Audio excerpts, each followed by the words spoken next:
오늘은 예수님이 세상에 오실 때에 이렇게 기록되어진 처음에 있는 말씀입니다. 마리아가 성령에 의해서 임신했다, 그렇게 쓰여져 있습니다. 그런데 19절을 보면 요셉이 고민을 많이 한 것 같아요. 아직 같이 살지도 않았는데, 약혼만 해놓았는데 마리아가 임신했으니까 얼마나 고민이겠어요. 그런데 20절에 천사가 나타나서 성령에 의해서 임신했다고 하는 사실을 알았다고 하는 그 이야기가 앞부분에 나오고 있습니다. 18절에서 20절까지 우리가 먼저 정리해야 될 내용은, 첫 번째가 크리스마스라고 하는 것은 성령님의 사역이라고 하는 걸 기억해야 됩니다. 맞죠? 예수님이 누구에 의해서 임신됐다고요? 성령에 의해서 임신됐다고 하는 거니까 크리스마스는 성령의 사역입니다. 그리고 두 번째 중요한 것은 성령으로 잉태되었다는 것을 성경에서 왜 이렇게 강조를 할까요? 그것은 죄 없이 임신하고 태어났다는 것을 이야기하는 거죠. 사랑 관계 속에서 태어난 자녀는 어쩔 수 없이 죄성을 가지고 태어나지만 성령에 의하여 예수님이 잉태되었고 태어났다고 한다면 예수님은 죄 없이 태어났다고 하는 것. 아주 심플하지만 이 두 가지를 우리가 잊을 수 없는 거예요. 크리스마스는 성령의 사역이고 크리스마스는 죄 없이 태어나신 예수님을 이야기하는 것이라고 하는 이야기입니다. 그런데 태어난 분이 누구인지 천사가 태어날 분의 이름을 알려주죠. 그것이 21절입니다. 우리 21절은 같이 읽습니다. 아들을 낳으리니 이름을 예수라 하라. 이는 그가 자기 백성을 저희 죄에서 구원할 자이심이니라. 천사가 나타나서 성령에 의한 임신임을 이야기하고 아들이 태어나는데 그 아들의 이름을 예수라 하라. 그런데 예수라고 하는 태어날 사람의 이름의 뜻을 이야기하고 있는 것입니다.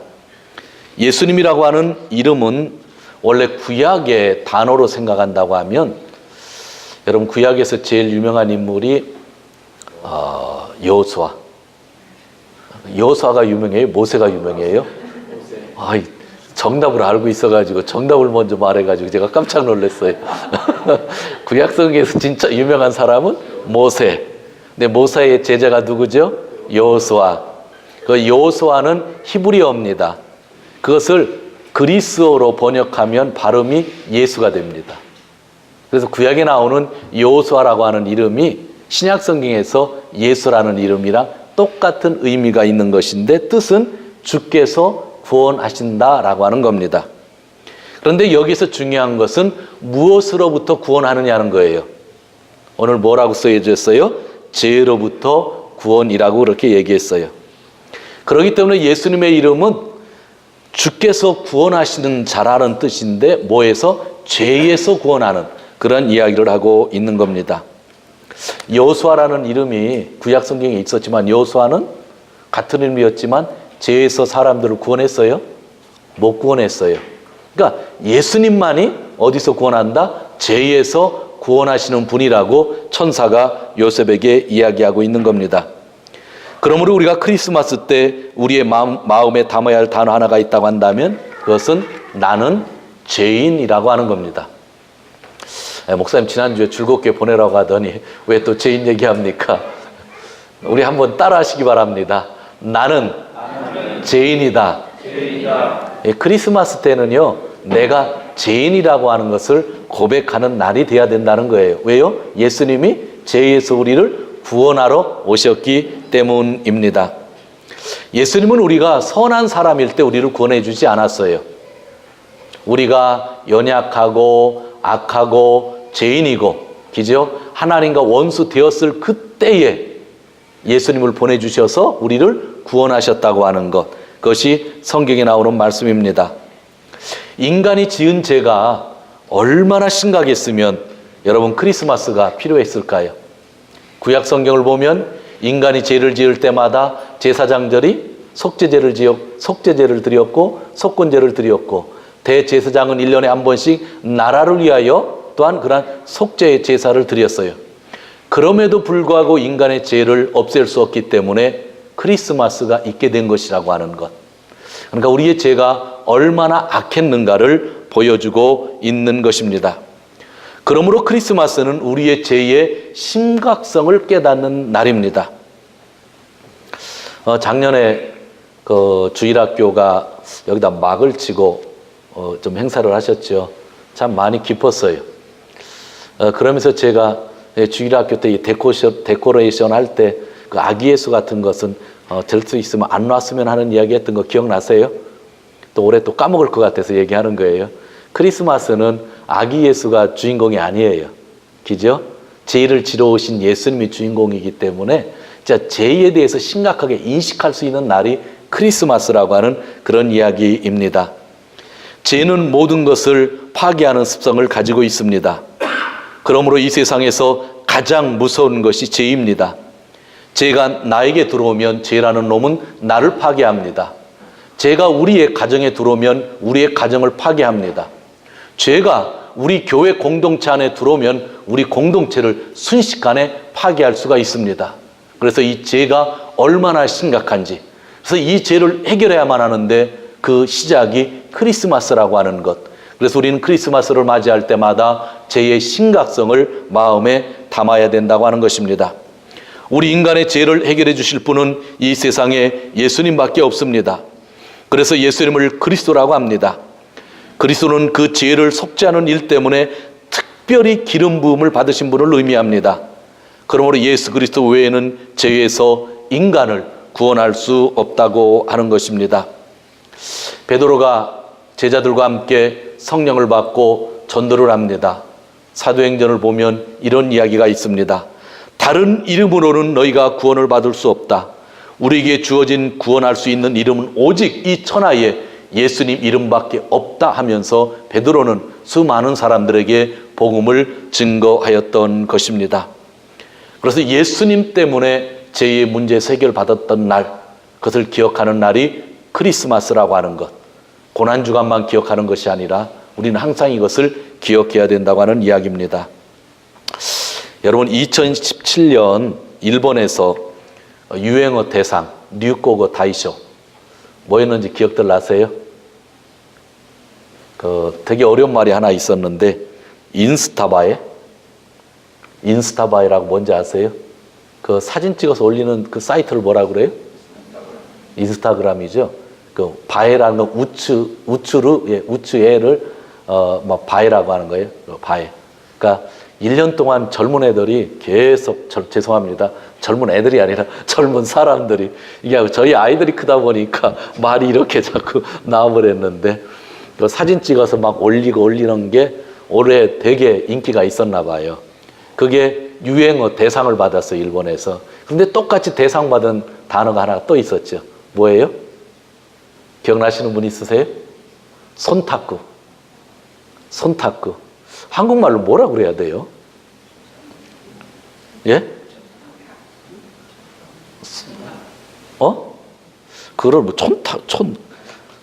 일본말로 보면 스이사츠, 추측한다, 추측하고 관찰한다라는 뜻인데 다른 사람의 기분을 알고 알아서 일 처리하는 거. 그러니까 가게가 뭐라고죠? 가고이케 상이 지금 감옥에 가 있지만 일본 총리 아베 상이 막 그 학교를 지으려고 할 때 부인이 많이 협력했잖아요. 근데 아베 상이 우린 협력 안 했다 하고 자꾸 이제 도망가잖아요. 그때 가고이케 상이 한 얘기가 그것이 손탁구라고죠? 손탁구였다고죠. 뭐 법적으로 문서는 남지 않았지만 다 주위에서 도와준 것은 아베 상의 마음을 읽었기 때문에 도와준 거라고 하는 말을 빼놓는 바람에 아주 엄청나게 인기가 있었는데 그 말이 일본에서 유행어 대상이 됐더라고요. 아마 아베상은 되게 창피했을 텐데 국민들은 그런 게 있었구나 하는 그런 생각을 했을 겁니다. 그것뿐만 아니죠. 개인적으로 저는 페이크 뉴스라고 하는 것도 이렇게 검색어에 나왔었는데 거짓 뉴스, 참 거짓 뉴스가 참 많았던 한 해이기도 하다라고 하는 매스미디어가 발달되다 보니까 한국이나 미국이나 일본이나 거짓 뉴스들이 범람하는데 뭐가 사실이고 뭐가 진실인지 우리가 인터넷 검색해가지고 자료를 쓰면은요 이 거짓을 이렇게 많이 검색해서 쓸 때도 은근히 많이 있다고 하는 일들을 보게 됩니다. 그리고 내일 모레 12일이 되면 일본 키요미즈데라, 우리가 청수사라고 하죠. 거기서 올해의 한자, 고도시노 간지라고 하는 거에서 그 스님이 나와서 이렇게 후대로 쓰는 게 있죠. 작년에 한자가 뭐였는지 아세요? 금, 킹. 왜 킹이냐면 올림픽이 있어서 금메달을 일본 사람이 많이 땄으니까 킹이라고 그랬어요. 그래서 올해는 아직 발표가 안 됐어요. 그래서 설교를 준비하다가 이 말을 하고 싶은데 하고 찾아봤더니 전반전에는 링이래요. 링. 그게 뭐냐면 후링, 불륜. 그래서 아마 링자로 쓰지 않을까라고 하고, 중반전 이후로는 북한이 계속 미사일 실험을 했기 때문에 전쟁할 때 센자가 나온다 하고, 그래서 둘 중에 하나 되지 않을까 생각하는데 저는 갑자기 생각난 단어가 있었어요. 이게 지금 요즘에 와서 많이 쓰는 게 힘깎고, 그래서 품짝을 좀 나오지 않을까라고 저는 개인적으로 여설을 하는데, 거기서 절에서 상담하는 거니까 어떤 결과가 나올지는 모르겠어요. 품격이라는 단어를 여러분들 요즘 많이 듣죠. 그리고 텔레비에서도 뭐 요코즈나의 품격, 요코즈나의 힘깎고, 그런 얘기들을 참 많이 하죠. 그런 걸 보면서 참 마음도 아프다라고 하는 생각도 했습니다. 그러면 여러분들 한 가지 퀴즈를 낼게요. 여기까지 퀴즈를 내려고 제가 좀 내용이 길었습니다. 크리스마스의 한자는 뭘까요? 크리스마스의 한자로. 쇼? 생? 탄? 또 쇼, 탄, 또? 지금 통역하시는 분만 알고 있어요. 제가 원고를 줘가지고. 쯔미. 너무 놀랬죠. 우리가 생각했던 것과 전혀 속죄라고 하는 거 있잖아요. 한자니까 죄가 나오는 거죠. 죄, 쯔미. 여러분, 크리스마스 한자는요, 저는 죄라고 생각해요. 예수의 이름 안에 죄에서 구원하러 오셨다라는 단어가 딱 들어가잖아요. 그렇다고 한다면 크리스마스라는 거는 아까 뭐 성탄이고 생이고 다 나왔는데 맞는 의미지만, 좀 아까 속죄라는 말씀하셨지만 단어 하나로 쓰면 역시 죄라는 것이 아닐까요? 여러분, 이 단어를요, 오늘 이렇게 설교하면서 제가 했는데 잃어버리지 않았으면 참 좋겠어요. 저도 물론이지만 크리스마스의 단어를 죄라고 생각한다고 하면 우리가 크리스마스를 어떻게 보내야 될지 답이 좀 나올 것 같아요. 그죠? 세상 사람들과는 전혀 다른 그런 모습으로 크리스마스를 보내지 않을까 생각합니다. 예수님은 우리가 죄인이었을 때에 이 세상에 오셨죠. 정말 우리는 이 자비의 사실 앞에 죄인인 내가 어떻게 살아야 할지를 결단할 수 있는 그러한 시간들이 되었으면 참 좋겠습니다. 다음으로 오늘 성경은 예수님에 대해서 또 다른 이름을 주셨습니다. 그것이 23절입니다. 구약 성경에 나오는 말씀인데 그대로 오늘 우리에게 적용하고 있습니다. 같이 읽습니다. 보라, 처녀가 잉태하여 아들을 낳을 것이요 그 이름은 임마누엘이라 하리라 하셨으니 이를 번역한즉 하나님이 우리와 함께 계시다 함이라.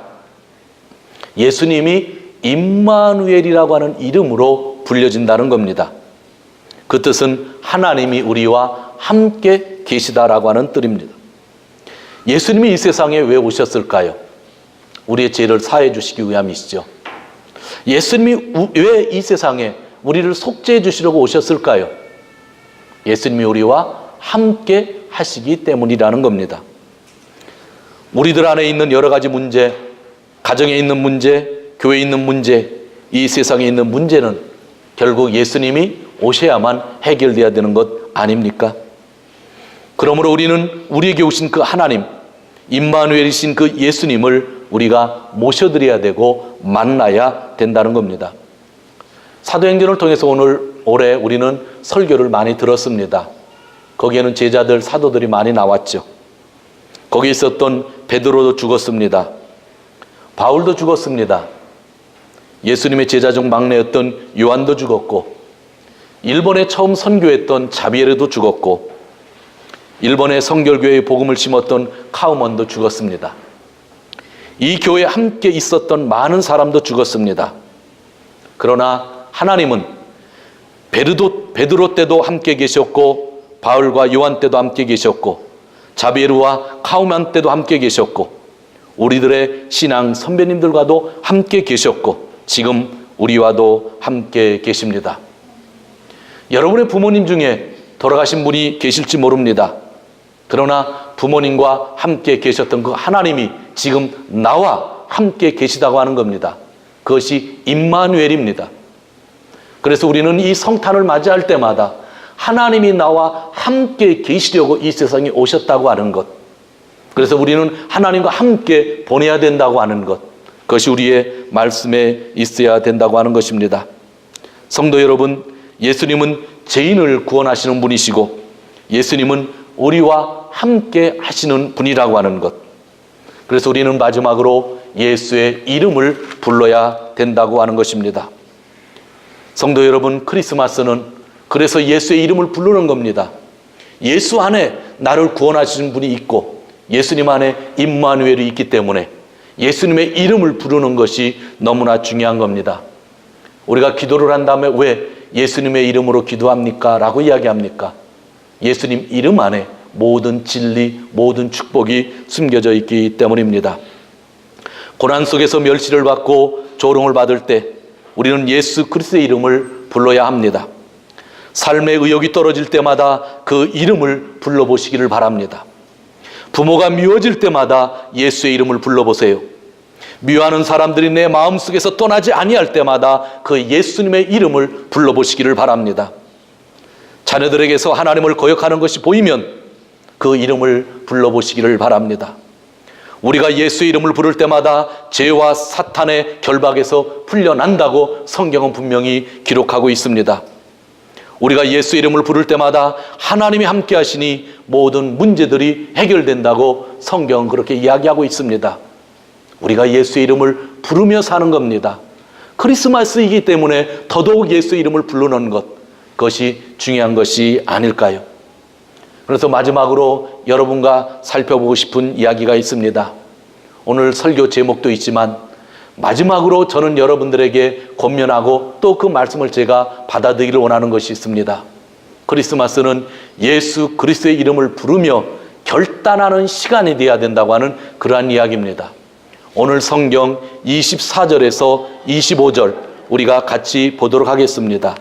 24, 25 요셉이 잠을 깨어 일어나서 주의 사자의 본부대로 행하여 그 아내를 데려왔으나 아들을 낳기까지 동침치 아니하더니 나음에 이름을 예수라 하니라. 아멘. 너무나 간단한 이야기죠. 근데 이거는요 보통 결단해야 할 수 있는 이야기가 아니에요. 약혼한 여인이 지금 임신했다고요. 나랑 같이 잠자리에 든 적도 없는데 임신했다고요. 그것도 죽겠는데 꿈속에 천사가 나타나서 성령으로 임신됐다고 하는 거예요. 와, 이 꿈이 뭔지. 근데 또 문제는 태어날 아기가 예수님이라는 거예요. 임마누엘이라는 거예요. 이거를 여러분 받아들이기가 쉽겠어요? 마리아 건도 받아들일 수 없는데 사실은 천사의 말이 더 받아들일 수 없는 거예요. 여러분 그런 입장이 되면요 마리아 건은 막 어떻게든, 그런데 이 천사의 건은요 도저히 이해가 안 되죠. 어떻게 우리 아나에게서 태어나는 여인이 임마누엘이 될 수 있고 예수 그리스도가 될 수 있느냐는 거예요. 그런데 요셉은요 오늘 성경에 보니까 이것을 받아들였다는 거예요. 결단이에요. 우리는 성경을 읽을 때 이런 부분들을 좀 더 생각하지 못하는 그러한 습관들이 있어요. 예수 이름을 부르는 날이 크리스마스라고 한다면 이름만 불러서 되겠어요? 부르면서 요셉과 같은 그 무언가 결단을 우리가 해야 되지 않을까요? 이 결단은요 여기 있는 모든 분이 다를 거예요. 진짜 이 연말을 맞이하면서 크리스마스를 맞이하면서 내가 결단해야 될 것, 요셉과 같은 결단이 필요한 것이 무엇인지를 한번 생각해 볼 수 있다고 한다면 이 크리스마스가 하나님께서 얼마나 기뻐하실까 저는 그렇게 생각을 합니다. 저는 3년 전에 정확하게 오늘 2014년 12월 10일을 기억합니다. 말랄라라고 하는 파키스탄의 한 여인이 노벨 평화상을 수상한 날입니다. 물론 올해도 오늘 노벨 평화상을 수상하는 날이기도 합니다. 말랄라라고 하는 여인에 대해서 여러분 들어보신 적 있으십니까?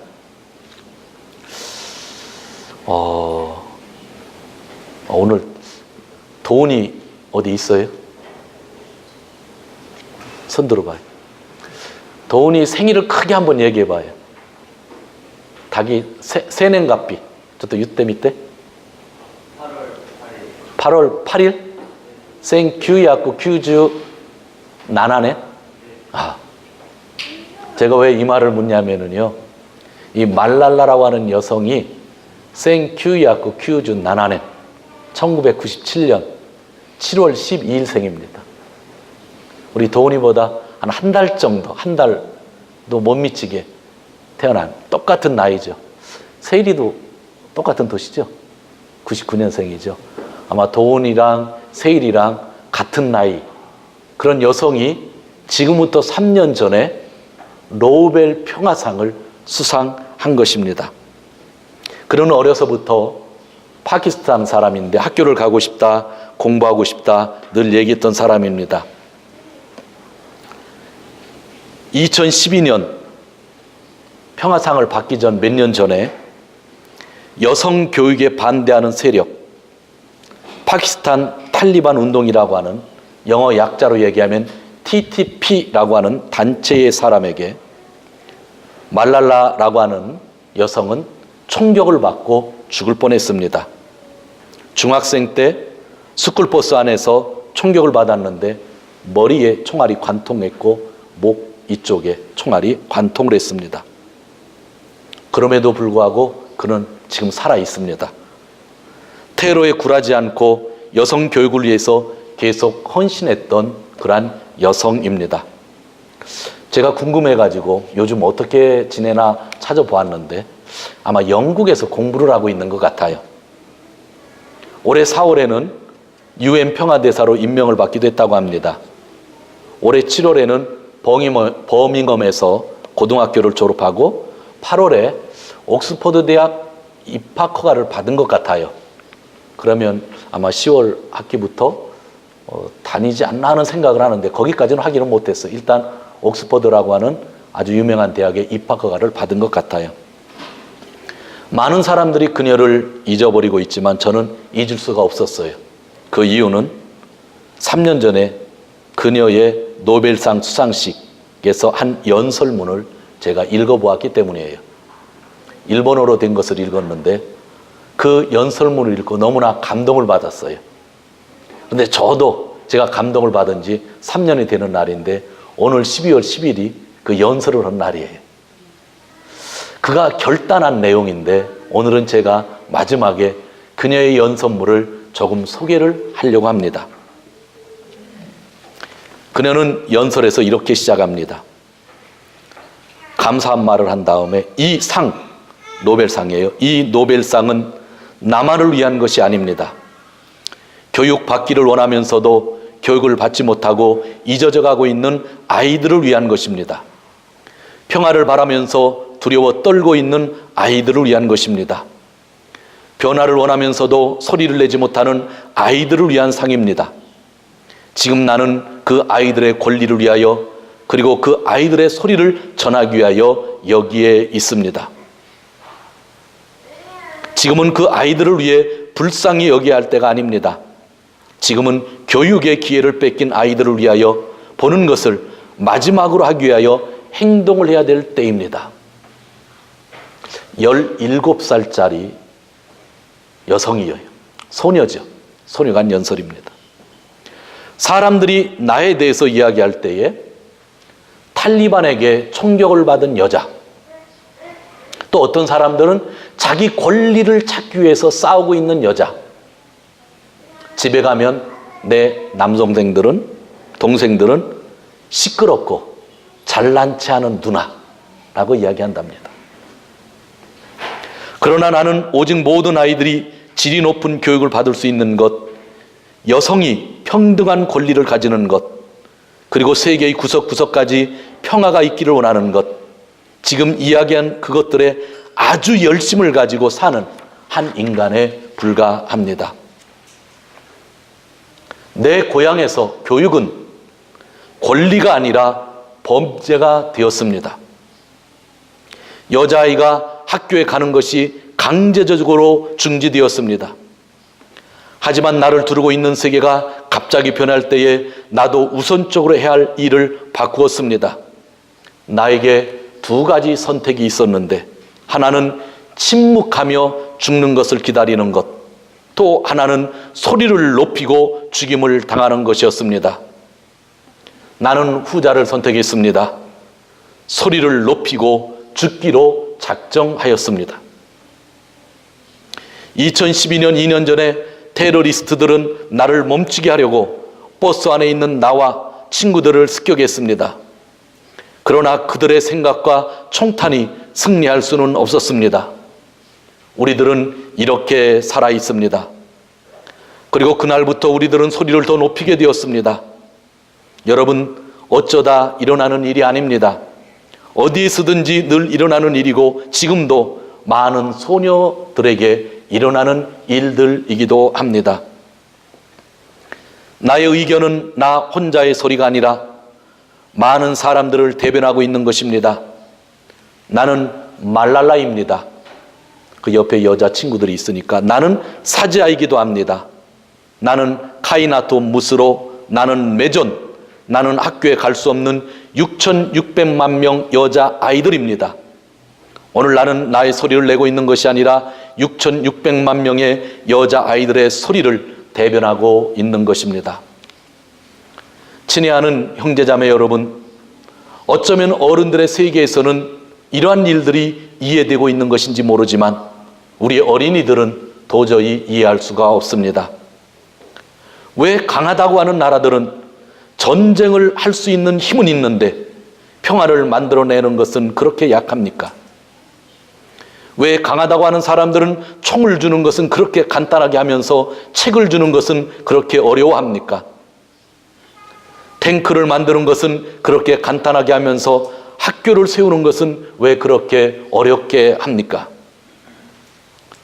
우리는 현대를 살아가면서 불가능한 것이 없다고 믿고 있습니다.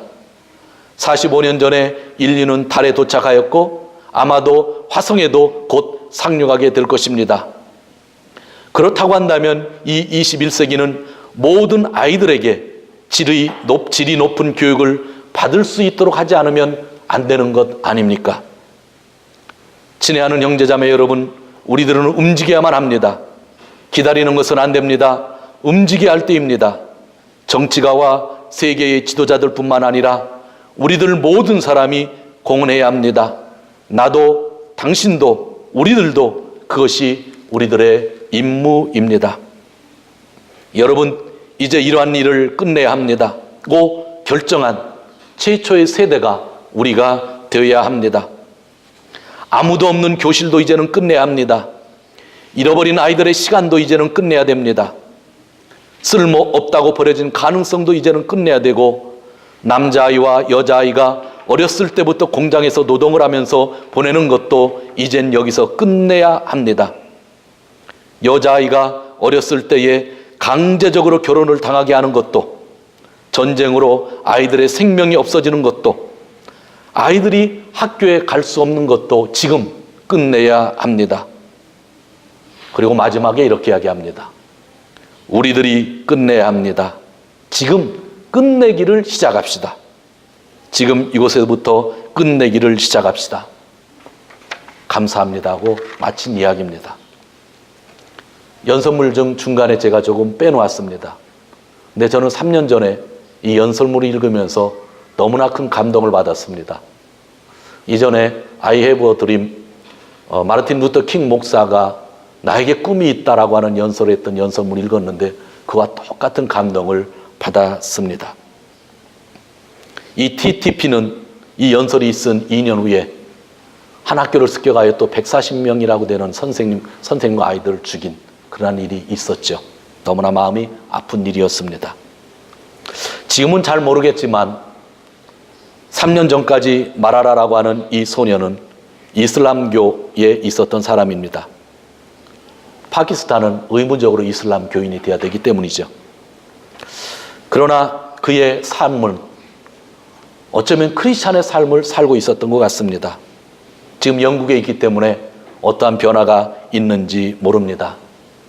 오늘 이 말씀을 듣는 성경 말씀을 통해서 결단이 필요하다고 하는 이야기를 했고, 요셉이 결단했고 한 말랄라라고 하는 한 소녀의 결단을 제가 이야기했는데, 우리 크리스찬은 이 크리스마스를 맞이하면서 정말 어떻게 결단해야 될까요?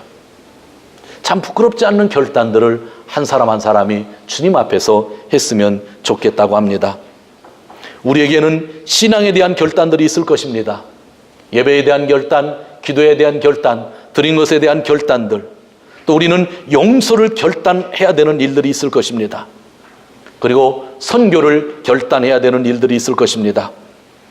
사랑하기로 결단하든지 또 순종하기로 결단하든지, 나를 내려놓겠다고 결단하든지 무엇인가를 결단하며 보내야만 되는 것이 크리스마스라고 하는 것입니다. 하나님께서 죄에서 구원하기 위하여, 그리고 나와 함께 하시기 위하여 예수 그리스도를 보내주셨습니다. 나는 어떻게 이 계절을 보내야 될까요? 어제와 오늘 아침에 이 연서문을 또 읽으면서 한 줄만 더 마음에 담을 수 있는 것이 무언가 생각을 했습니다. 그러다 찾아난 구절이 있는데, 그 말랄라가 했던 말, 내 고향에서는 교육은 권리가 아니라 범죄가 되었습니다라는 것. 교육이 권리인데 여자들이 공부하니까 사람들이 와서 총으로 쏴 죽이더라는 얘기입니다. 교육이 범죄가 되었다는 겁니다. 어떤 사람에게는 여성 교육은 범죄라고 그렇게 생각되어졌다는 것이죠. 이 여러 교회에서 저는 우리 교회뿐만 아니라 많은 교회들을 보아왔습니다. 정말 하나님 말씀을 잘 배우는 교회도 있고, 어느 교회는 하나님 말씀을 잘 가르치지 않는 교회도 있습니다. 여러 교회에서 성경 공부를 범죄로 만드는 자들이 있었습니다. 또 예배를 범죄로 만드는 자들이 있습니다. 너무나 제가 엄청난 이야기를 여러분들에게 하고 있는 겁니다. 그것은 무엇을 이야기하는 것일까요? 어떤 교회는 너무 많이 가르치면, 너무 잘 알아서 똑똑해서 목회자에게 반발만 하니 적당히 가르쳐야 한다고 하는 교회가 있었고, 제가 만나는 목사님들 중에 그런 생각을 가지고 있는 사람들이 의외로 많았습니다. 가르침을 범죄로 만드는 겁니다. 그리고 어떤 교회는 안식일만 지키면 된다, 주일날만 지키면 된다, 형식적으로라도 이 자리에 있어야만 된다고 강조하는 사람들이 있었습니다. 이것도 저는 예배를 범죄로 만드는 행위라고 생각합니다. 여러분, 성경 공부는 하지 않아도 되는 것이 아닙니다. 그거는 권리입니다. 저는 안수 집사님들에게 의무입니다 얘기했던 것은 직분을 가지고 있었기 때문에 그런 표현을 했지만, 사실은 의무가 아닙니다. 여러분의 권리입니다. 여러분들이 잃어버릴 수 없는 거예요. 주일 예배는 지켜야 하는 의무가 아니에요. 안식일을 지키지 않으면 큰일 난다, 그래서 꼭 의무적으로 지킨다는 게 주일 예배가 아니에요. 주일 예배는 크리스찬의 권리입니다. 예배를 통하여 예수의 은혜를 기억하며 임마누엘을 경험하기 때문입니다. 우린 뭔가를 잊어버리고 사는 것 아닐까요? 해야 된다고 하는 강박관념에 빠져 있는 것이 아닐까요? 우리 크리스찬에게 주어진 권리가 공부하는 거예요.